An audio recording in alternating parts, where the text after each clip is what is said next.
Welcome to the Banker Lamp. Please enjoy the video. In this video, I will explain how to get decal blocks in Piggy. Decal blocks are special items that let you add custom textures and images to your creations. They are incredibly useful for personalizing your maps and making them truly unique. Learning how to acquire and use these blocks will significantly enhance your building capabilities within the game, allowing for much more detailed and creative designs. To get decal blocks, your main method is through the in-game shop. You will need to spend Piggy tokens, which are earned by playing rounds and completing various objectives. For example, winning a round might grant you 25 tokens.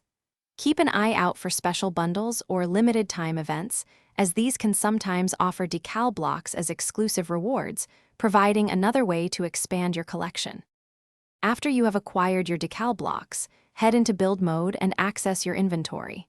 From there, you can select a decal block and place it onto any surface in your map. The game provides intuitive editor tools to customize its appearance, allowing you to adjust its size, rotation, and even its transparency. This gives you full control over how your custom textures look. To truly maximize your use of decal blocks, experiment extensively with different designs and placements. Try combining multiple decal blocks to create intricate and highly detailed textures that stand out. Remember, you can save your custom creations, allowing you to easily reuse your favorite designs across various Piggy builds. This saves time and ensures consistency in your unique map aesthetics. Thanks for watching. If this was helpful, leave a like and consider subscribing. See you next time.